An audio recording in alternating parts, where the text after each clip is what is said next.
मेरा नाम आरती है। मेरी उम्र अभी 22 साल है। मैं पढ़ाई के लिए अपने मामा के घर दिल्ली में रहती हूँ। मेरे पापा गांव में खेती बाड़ी करते हैं और मामी गृहिणी है। गांव से मुझे पढ़ाई के लिए शहर भेजा गया था ताकि मैं अपने सपनों को पूरा कर सकूं।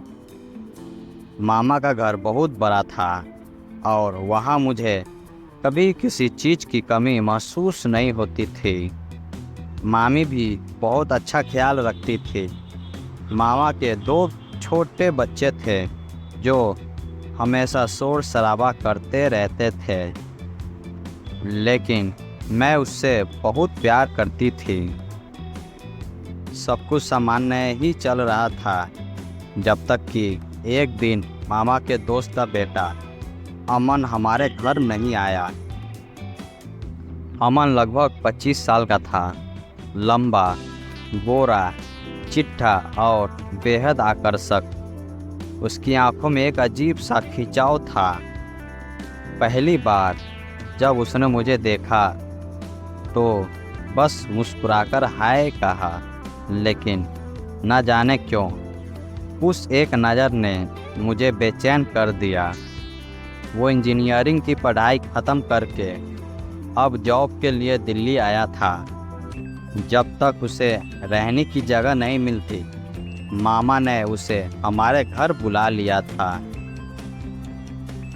पहले पहल तो मैं उसे थोड़ी औपचारिक रही, लेकिन धीरे धीरे जब हम रोज़ आमने सामने पढ़ने लगे तो बातचीत बढ़ी।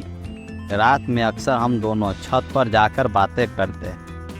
वो अपने कॉलेज की मस्ती भरी कहानियाँ सुनाता और मैं अपने गांव की यादें। कई बार ऐसा होता कि मैं पढ़ाई कर रही होती और वो आकर पूछता, आरती, तुम्हें मैथ समझ नहीं आती तो मुझे बता दिया करो।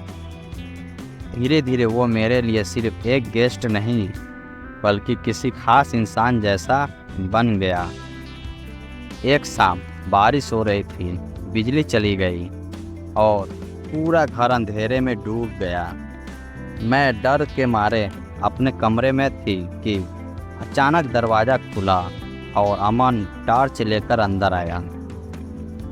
उसने हंसते हुए कहा, डरो मत, मैं हूँ ना। उस वक्त उसका चेहरा टॉर्च की रोशनी में इतना पास दिखा कि मेरा दिल तेजी से धड़कने लगा। उस दिन के बाद से जब भी मैं अमन को देखती, दिल में अजीब सी हलचल होने लगती। कई बार मैं खुद को रोकती, सोचती कि ये सब गलत है, लेकिन दिल कहाँ मानता है। एक रात मैं अपने कमरे में किताब पढ़ रही थी। सब लोग सो चुके थे। तभी दरवाज़ा धीरे से खुला। मैंने देखा अमन अंदर आ गया था। मैं चौंक कर बोली, अमन, इतनी रात को कोई देख लेगा। वो मुस्कुराया, आरती, मुझसे रहा नहीं गया। तुमसे बातें किए बिना नींद नहीं आती। उसकी बातें सुनकर मैं चूप हो गई। कमरे में हल्की पीली लाइट जल रही थी। अमन मेरे पास आकर बैठ गया। कुछ देर तक हम दोनों चुपचाप बैठे रहे। माहौल में अजीब सी खामोशी थी। अचानक उसने मेरा हाथ थाम लिया। मेरे होंठों कांपने लगे। अमन, ये क्या कर रहे हो? वो मेरी आंखों में देखने लगा और बोला, आरती, मैं जानता हूँ कि ये कहना आसान नहीं है, लेकिन मैं तुम्हें दिल से चाहता हूँ। उसके शब्द सुनकर मेरा पूरा बदन कांप गया। आंखों से आंसू निकल पड़े।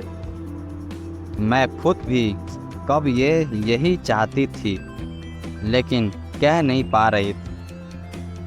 मैंने बस हल्की सी हामी से सिर हिलाया। अमन ने मुझे अपनी बाहों में भर लिया उसके आलिंगन ने एक अजीब सी गर्माहट दी।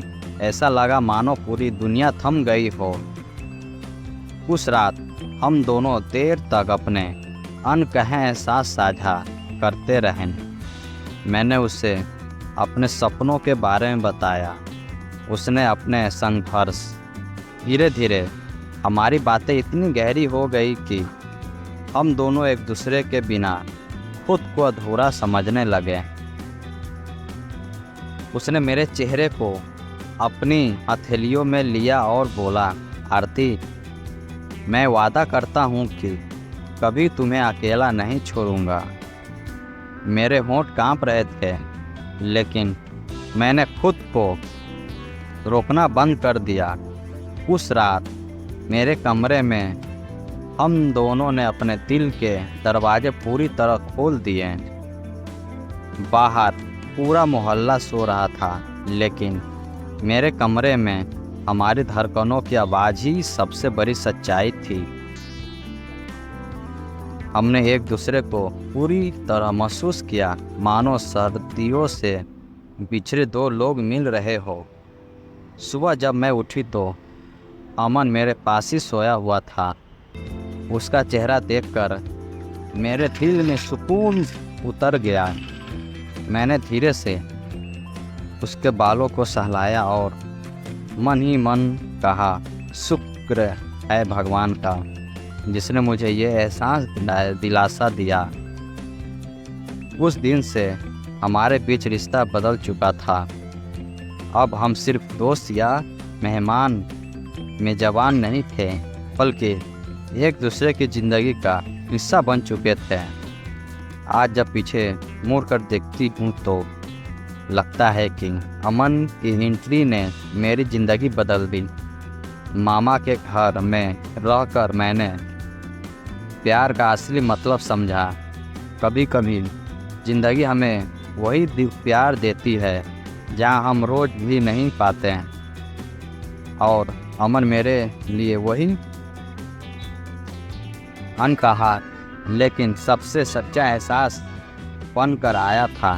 धन्यवाद।